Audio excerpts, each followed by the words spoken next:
What's up, everybody? Welcome to another edition of Media Club. We are Introduce Multimedia, your specialist in all things video for nonprofits and socially responsible small businesses. Although we do podcasts too. I'm going to update the website on that.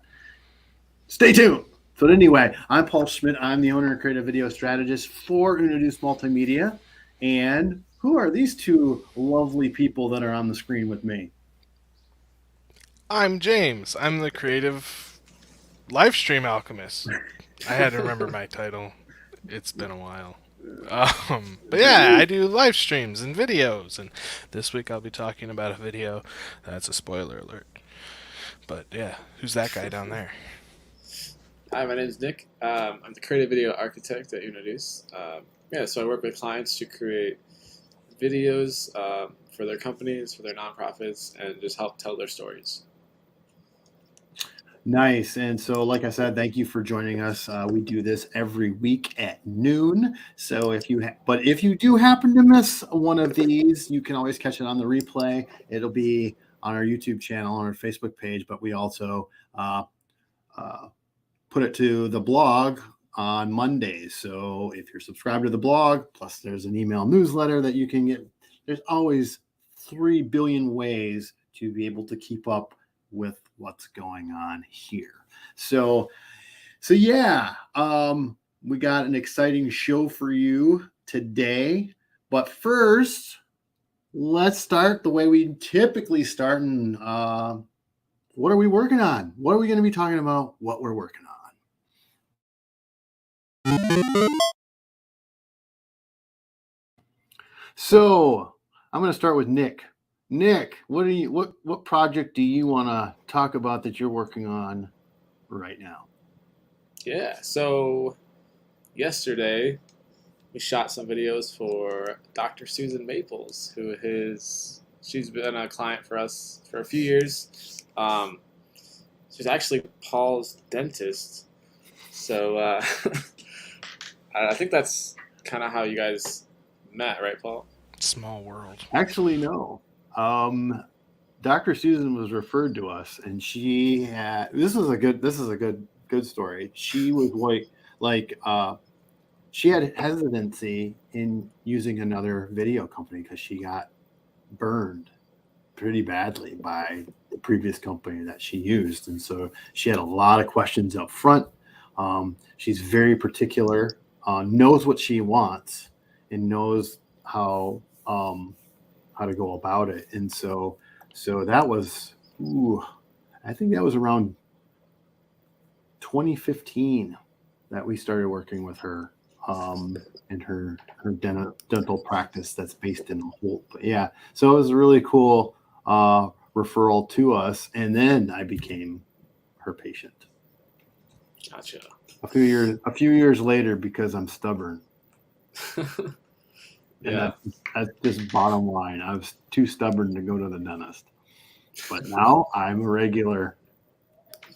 Yeah. So the videos that we do for her are mostly like green screen videos. She has this thing called Total Health Academy, where she teaches. I think the primary audience is like other dentists and other people in the field who want to learn more about a variety of things. I feel like she really specializes on like the airway health and like total systemic oral health. So yeah, I feel like every time she shoots a video, like I always like learn something new. She's like, I don't know much about dentists or other dentists, but she seems to be like a prominent figure in the dentistry world. This week or yesterday, she talked a lot about like diabetes, and apparently you can kind of tell if like early signs of diabetes you can kind of find in people's mouths, which I didn't know about. So a lot of things like that. A lot of oral things related to kids and stuff, like how if kids are like struggling with their sleep or have like sleep apnea, like that can lead to like ADHD and different like um, things like that. But yeah, we filmed like three of those yesterday. So we were there for a while. We were there for like 3 hours. But yeah, that's what we did. And yeah. Yeah, it's really interesting to talk to her because she schools you on a lot of different things that, like you said, Nick, you're like, oh, I didn't really even realize it because I didn't really realize that your health, the health of your mouth will dictate the health of the rest of you. Um, and it just is like, I feel a lot healthier. I'm a diabetic, and if I would have went to the dentist earlier, I probably could have been told that I was not doing things well. All right, but this is not a public service announcement about Paul's lack of going to the dentist. But yeah, so I think that there's a lot of validity. There's obviously a lot of validity, but I didn't really understand that. And I think you hit the nail on the head. It's just interesting to learn that type of stuff from somebody who's immersed herself in this world beyond the typical dentistry work that she's done. And so it's like about preventative care. So yeah. Anyway, that's cool. Yeah, she's a good people. She just released a book. She's actually had several books, but I just went to her latest book signing. Her latest book is called Brave Parent. And so yeah, it's just amazing person. So all right. Well, what about you, James? What's on the docket? Mine's not as long as Nick's portion. And also, full disclosure, I asked Nick. So we do acronyms for all of the people that we work with. So Dr. Susan would be DSM for Dr. Susan Maples.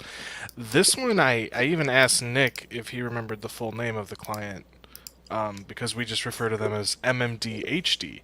And we believe it is Mid Michigan District Health Department. Paul, are we correct? Bing, bing, bing. We did it. Correct, sir. Yeah. So either last year or just earlier this year, Nick did a animated kind of explainer video for them, and now we're doing another one.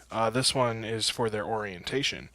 It's a little bit different than it's different than the green screen shoot with Dr. Susan. It's different than what we do for child and family charities that I talked about last week, where like Nick goes and documents and tells a story. This one is all voiceover. So there are never faces on screens. It's just we record the voiceovers reading through the script. We animate it using assets we have bought in the past, or we commission from one of our partners. In this case, we're using Claw Design for the assets. And spoiler alert, I've seen some of them and they look great. Got a little inside look at those. I should have them tomorrow. So there's that. But another thing, I already read all that.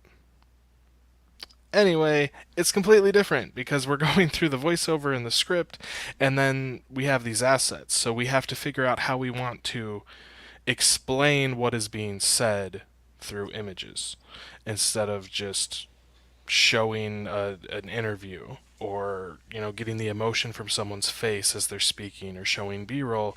We're completely doing it by hand. So in the previous one Nick did, which was, it wasn't orientation, but what was it, Nick? It was like who we are type of thing. It was kind of an orientation. Yeah, I think it was just a different program. Yeah. And then this one, it's like the lines that are sticking out to me are like, a pal's mentor is about, it's not like it has bullet points for is not, and it's like a replacement for a therapist, a way to skip school, things like that. And so we have to come up with, while we're reading the script, what we want to either use from the assets we already have to illustrate this, or come up with good descriptors to give to our artists that we're commissioning to get what we need. So it's all about translating the script into a vision and then making it look really pretty.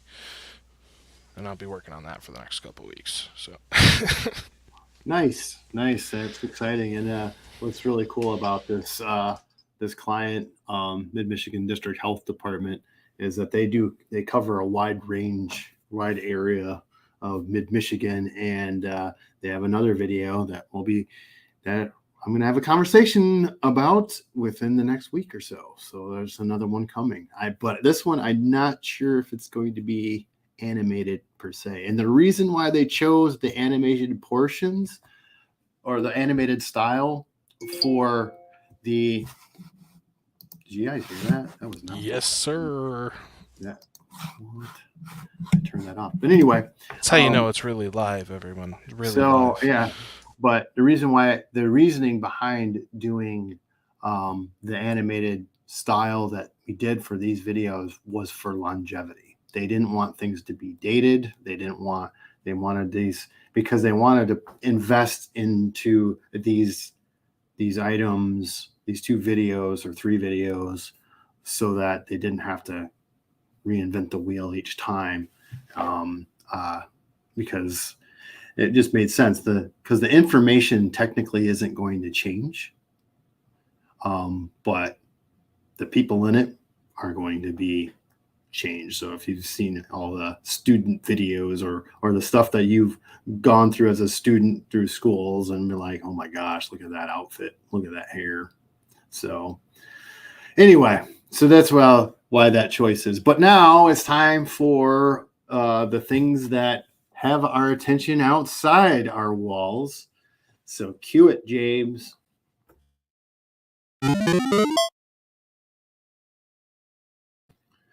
All right, I'm gonna start this one off because the simple fact is this is a special um, situation for me in the regard that one of an actor that I've grown up with that's been like a part of my uh, media culture just passed away and passed away fairly young, at only age 67, and that was Ray Liotta. And Ray Liotta, like I said, has been obviously everybody knows him from Goodfellas. That is where he should have won an Academy Award, but I know that back then it was really tough. But at the same time, that's probably his most iconic role. I also liked him in like roles like Unlawful Entry, which is some of the more obscure, or even one of my favorites is Wild Hogs. His role in Wild Hogs, that one cracked me up. But he's had a huge, extensive career. And actually, his latest one, the one that's not the one that he's filming or was filming currently, but the last one that had wide release was The Many Saints of Newark, which was the Sopranos prequel film. He was insanely great. He made. I didn't really care for that movie. I thought it was not great, but he was. He played. If you're not familiar with The Sopranos, there's a character called Christopher Moltisanti, played by Michael Imperioli, and he played his dad, Nicky Moltisanti, and unbelievable, as you would expect Ray Liotta to play. So this is my tribute to him. Superb actor, and somebody who's been around, the film industry as long as I've been paying attention to it. So, yeah. So that's my pick for this week. Moving on, let's slide it over to James because there's the segue here. There is a segue. I have a segue. Yeah, that's the right image. Okay. So, following up on Paul talking about Ray Liotta, I wanted to pay an homage to him in my favorite role of his and also the introduction I had to him because I played this game way before I saw Goodfellas. So, I'm talking about Grand Theft Auto Vice City, as you can see over there. Um, it was one of my first Grand Theft Autos that I played through when I was a teenager, and it kind of captured everything that I associate with that game. Like, even playing through 5 now or 4 after it came out, I still go back to Vice City because of the setting. It takes place in Vice City, which is largely based on Miami, in the 1980s. So there's drug running, and there's just so much happening in this game. But you play Tommy Vercetti, who is voiced by Ray Liotta. And so every time you're playing the game, you are Ray Liotta as a video game character. And so that was my introduction to Ray Liotta. So then when I finally watched Goodfellas, I was like, where do I know that voice from? Like, because it's the same exact voice. Where? And then I played Vice City, and I was like, wait a second. And then I looked it up, and this was in like 2005, and I was like, oh, that's him. He's Tommy Vercetti. So everybody's like Ray Liotta, Goodfellas, and I'm like, no, that's Tommy Vercetti. Respect the name. Because it's one of his lines that he says all the time in the game, because again, it came out in like 0203, so they only had so many voice lines. But between the voiceover that he did, the script, the story, and the music of this game, because again, it's all 1980s, so it's 80s hip hop, it's 80s metal, it's 80s rock, it's everything that I like. I love this game, and I will continue to play it probably once every couple of years just for the story, the main story of Tommy Vercetti, and now I'm always going to associate it with Ray Liotta. Yeah. That's fair. And this is actually a game that I played. I played this one when I What? was back playing video games, and I would have to agree. I played a couple other Grand Theft Autos, but this one I really liked a lot. And it wasn't because of Ray Liotta as Tommy Rossetti. It just had a different feel to it. It just Oh, it still allowed itself to be goofy. mhm. I Like just you could enjoyed it.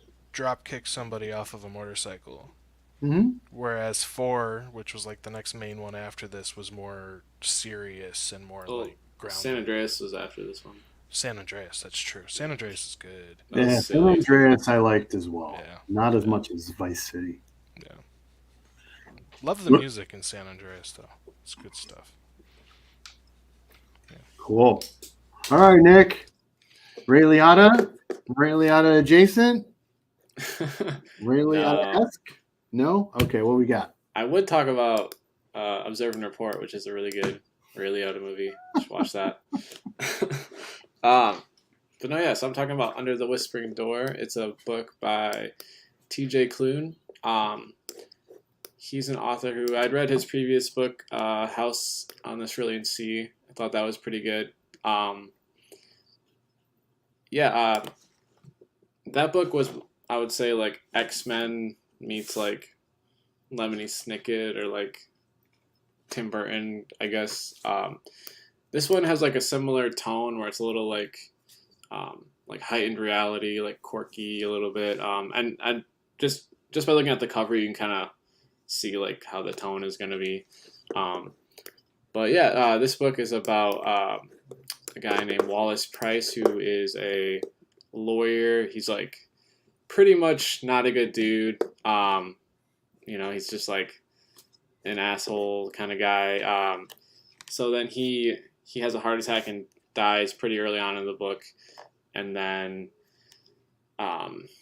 he at his funeral, he's like a ghost at his own funeral. He then meets like a Grim Reaper kind of character, and then she ushers him into this house called Karen's Crossing, which is like a tea shop in the middle of the woods, and it's sort of like a way station in between like life and death. There he meets a guy named Hugo, who he's kind of the one that helps shepherd people who, after they die, like into the doorway that is like the afterlife or whatever. They never like specifically show like what's through the door, but yeah. So he spends time at this house, and he essentially becomes like, or he finally finds who he is, but it's after he's dead. And yeah, it's really, really good. It's I feel like TJ Klune, like especially with his last book too, like he has a lot of like LGBTQ characters, and I didn't really plan this, but it kind of goes along with Pride Month this month. But this is another really good story if you're looking for like a book to read during Pride Month or something. Like this is definitely one that has a really good like queer story at the heart of it, and I feel like he's really good too at not like he doesn't make it like a big deal about it. It's just like yeah, like there are people that are gay, and it's just like a part of life, and it's not like anything like crazy or it's just like yeah. But yeah, good book, recommend it for sure. I definitely think James would like it. I know James has read some of his stuff also. I have read 3 chapters twice of his other book. The same 3 chapters? I read the first 3 chapters and then I put the book down and then I picked it up as an audiobook and listened to the first 3 chapters and then I haven't gone back. ADHD be like that. It's okay. Fair enough. It's sitting like right over there. Does this author have a lot of different books? I know you mentioned 2. I think he has some. I want to say like House on the Cerulean Sea was like his first like wide release book. I think he's on like some smaller like maybe like digital kind of books. I don't know. Do you know anything about it, James? His other stuff? I mean, I'm looking it up right now. Yeah. Because I'm that guy. I look things up. He's got 4 currently, I think. Yeah. So is it, what would you say this is? Fantasy? Is it adventure? What I mean? Yeah. I mean, how would I you guess, categorize? yeah.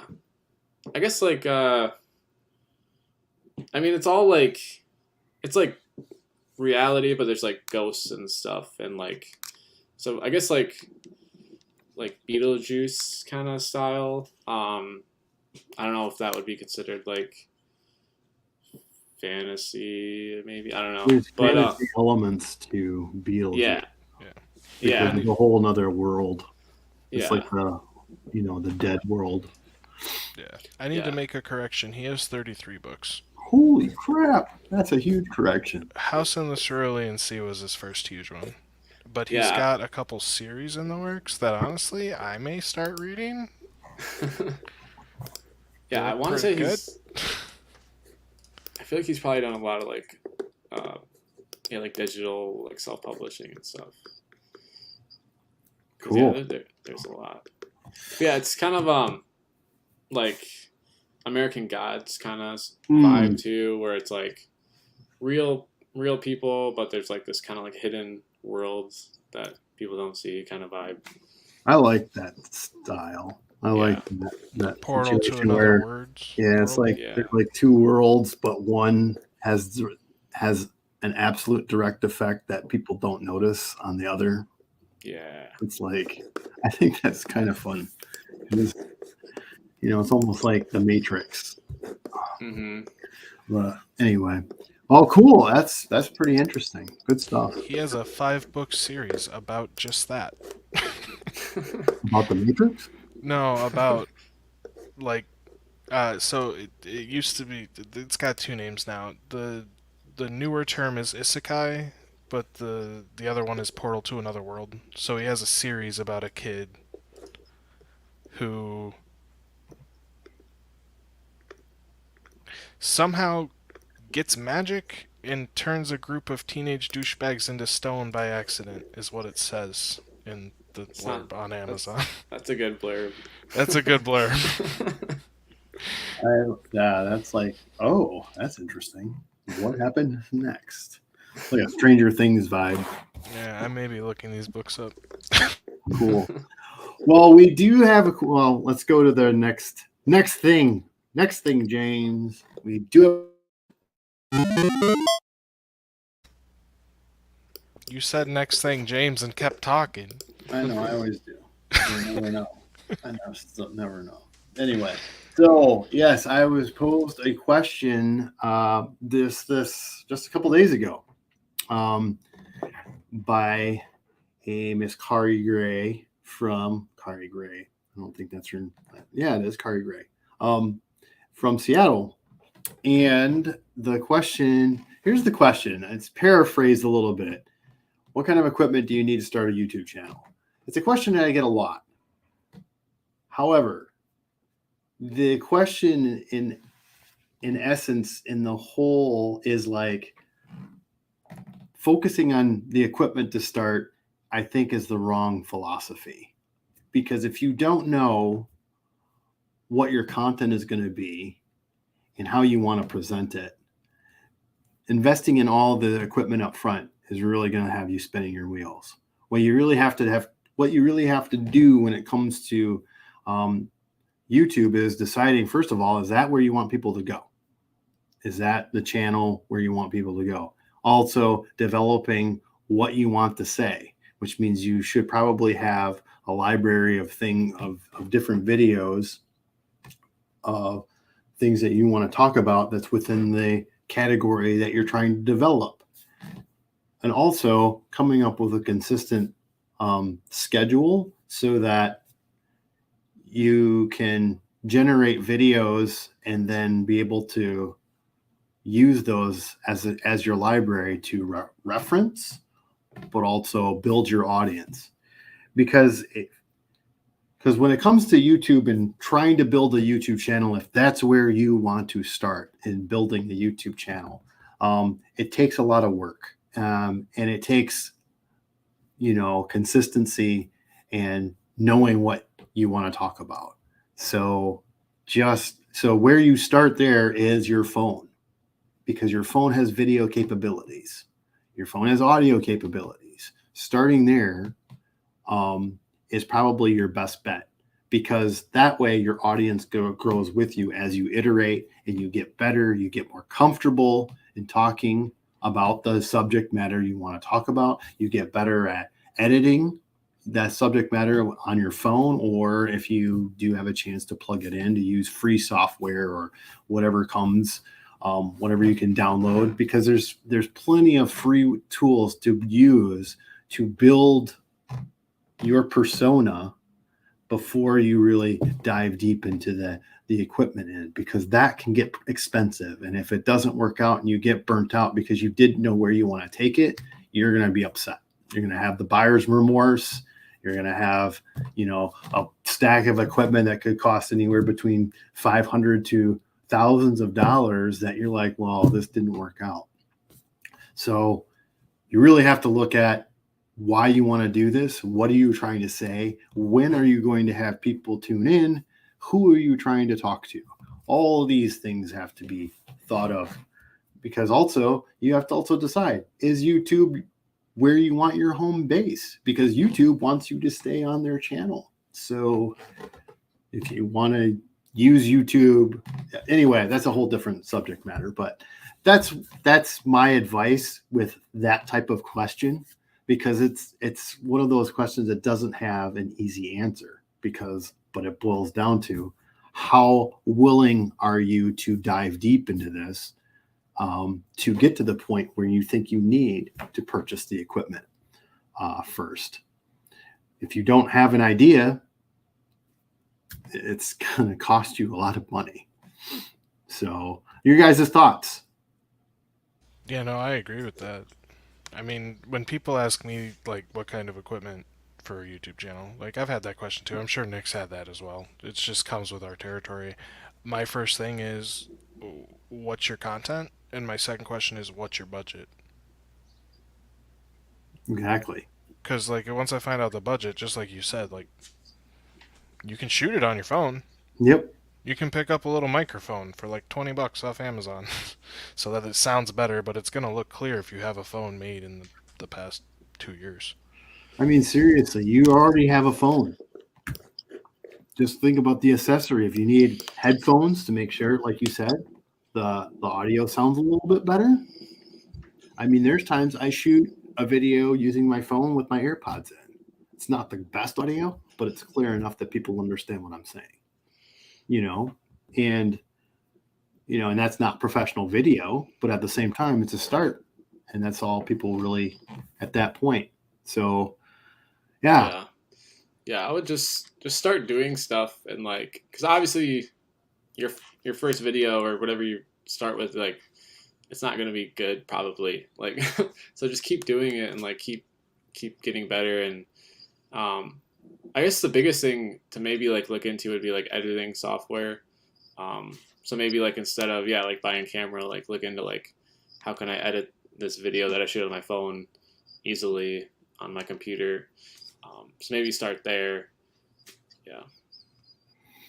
Yeah, it's just it is difficult because, like I said, people will get frustrated if they invest so heavily and then realize, oh, this isn't going the way I wanted it to go. And now I have all this stuff, and you probably won't get the same value you purchased it for trying to resell it. So just to save you that time, agony, and whatever, just make sure that you know what you're going to talk about and know how you want to do it. And that's where you stand. Like Nick said, I reiterate that is like, and I tell people who actually know what they want and all this other stuff, and they're ready to go. And I have to tell them, I'm like, you have to realize that you have to do this a couple of times before you are going to look and feel comfortable even with all this stuff. So you got to give yourself some grace because you're just starting out and you're going to get better. Allow the audience to grow with you, allow yourself to grow and iterate from there. But you have to be consistent and you have to, build the community that way by your consistency and your knowledge. So that's what people are tuning into. They're tuning in to see you. So they don't care what you shoot on. They really don't. That's when other people are trying to build their own channels. That's when they ask you, what are you doing? What are you using? What do you do? So anyway, that's what we got for this week. Thanks for tuning in for another edition of Media Club. We will, like I mentioned before, this is every Thursday at noon live. You can catch the replay on our YouTube channel or on our website at introduce.com, as well as you can catch us on Instagram and LinkedIn as well for Introduce Multimedia to catch all the videos that we put out, catch all the stuff that we're working on. You get a little snippet from us on what we're working on, but that's only one thing we talk about each week. There's a plethora of things that we're doing. So, you can join our email newsletter.